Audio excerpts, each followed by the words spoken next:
Conjugated oestrogen vaginal, जिसका brand है प्रीमरिन cream. सो प्रीमरिन cream के बारे में बेसिकली मैं बात करूंगा, जो कि कंजुगेटेड एस्ट्रोजन वेजाइनल क्रीम है। प्रीमरिन क्रीम क्या करती है, इस ब्रांड को क्यों इतना फेमस बनाया गया है, इसकी डोजेज फॉर्म क्या है, क्लिनिकल यूज़ क्या है, वार्निंग साइंस और साइड इफ़ेक्ट्स, इन तमाम चीज़ों के बारे में हम बात करेंगे। लिहाजा एंड तक हमारे साथ बने रहिए ताकि ये सारी इन्फॉर्मेशन आपको मिल सके। सो दोस्तों, अपनी स्क्रीन पे अगर आप देखें, ये प्रीमरिन क्रीम ख़वातीन में बहुत ही फेमस है, क्योंकि ये स्पेसिफिकली ख़वातीन के लिए बनाई गई है। और ज़्यादातर जो ख़वातीन थोड़ी बड़ी उम्र की हो जाती हैं, 45 से 50 साल की जिनकी उम्र होती है, उनके लिए स्पेशली ये जो है क्रीम अवेलेबल होती है फार्मेसीज़ वगैरह पे, जो इसका इस्तेमाल करती हैं। क्यों इस्तेमाल करती हैं, क्या-क्या क्लिनिकल यूजेस हैं, वो मैं सब आपको समझाता हूँ। सबसे पहले तो इसकी जो डोज़ है 0.625 mg पर ग्राम, ये इसकी डोज़ आती है। क्लिनिकल यूजेस को ज़रा समझिएगा कि ख़वातीन में अक्सर जिनकी उम्र तकरीबन 45 से 50 साल की हो जाती है, तो उनको एक प्रॉब्लम आती है जिसको हम कहते हैं मेनोपॉज़। तो मेनोपॉज़ल क्या है, बेसिकली ख़वातीन में जो मेनोपॉज़ हो जाता है, उसकी वजह से एक स्पेसिफिक हार्मोन है ख़वातीन में जिसको कहते हैं एस्ट्रोजन। एस्ट्रोजन की कमी आ जाती है, और जब एस्ट्रोजन ख़वातीन में प्रोड्यूस नहीं हो पाता, तो जो एस्ट्रोजन का नॉर्मल फंक्शन था, जो कि एक सेक्स हार्मोन है, ख़वातीन के सेक्सुअल कैरेक्टर्स को डेवलप करता है, वो एस्ट्रोजन नहीं होगा, तो उनको सेक्सुअल प्रॉब्लम्स आएंगी। जैसे कि आप देख सकते हैं एट्रोफिक वेजिनाइटिस।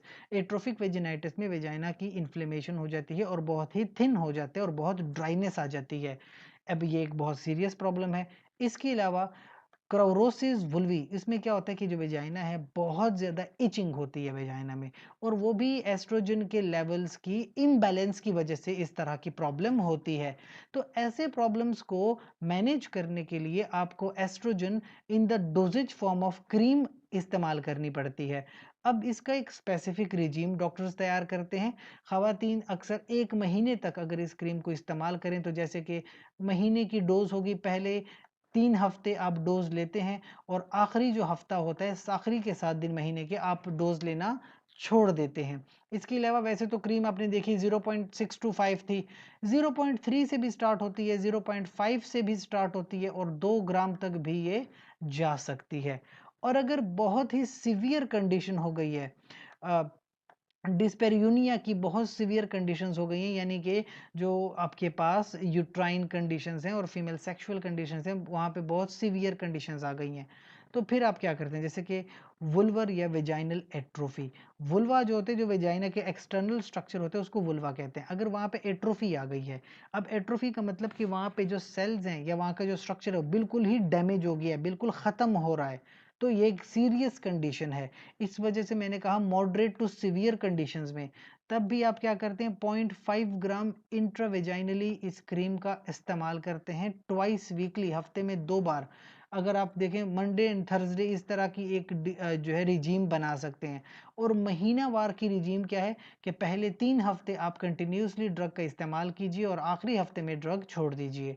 तो यानी कि ये अक्सर ये प्रेमारिन वो ख़वातीन इस्तेमाल करती हैं जिनको इस तरह की वेजाइनल प्रॉब्लम्स होती हैं, और ये प्रॉब्लम्स तब आती हैं जब वो मेनोपॉज में जा रही होती हैं, यानी 45 से 50 साल की उम्र में अक्सर ऐसी प्रॉब्लम्स आ जाती हैं।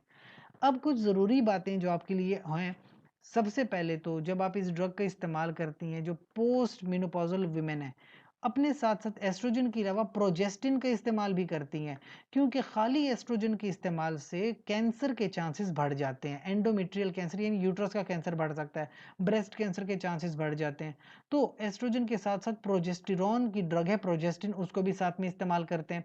लेकिन अगर ख़वातीन जिनका यूट्रस रिमूव हो चुका है, यानी कि जिनकी हिस्टेरेक्टमी हो चुकी है, यूट्रस अब उनका है नहीं, तो उनको प्रोजेस्टिन इस्तेमाल करने की ज़रूरत नहीं होती।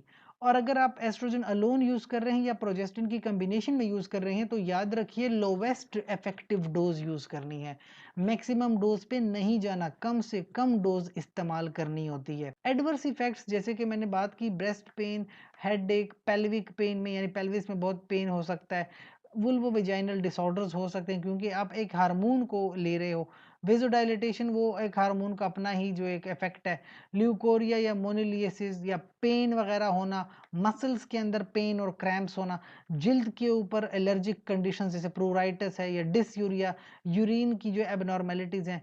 अच्छा, इवन एक सीवियर कंडीशन वेजाइनल हेमरेज भी हो सकता है, लेकिन ये बहुत ही रेयर केस है, ये अक्सर होता नहीं है, बहुत रेयर केस है। इस तरह की एडवर्स इफेक्ट एक इंसान एक्सपेक्ट कर सकता है जो इस तरह की मेडिसिन इस्तेमाल कर रहे हैं, क्योंकि ऑलरेडी उनका जो है हार्मोनल इम्बैलेंस हो चुका है। तो यहाँ तक की जो हमने बात की वो बेसिकली प्रिमरीन क्रीम को ज़रा समझने की बात की है कि किस तरह से ख़वातीन में ये ज़्यादा फेमस ड्रग है। इसके अलावा अगर आपका कोई क्वेश्चन है तो कमेंट सेक्शन में पूछिए, साथ साथ चैनल को लाइक करें, कमेंट करें, शेयर करें, सब्सक्राइब कीजिए और बेल का आइकॉन दबाइए ताकि आने वाली मेडिसिन आप तक पहुँच सकें। शुक्रिया।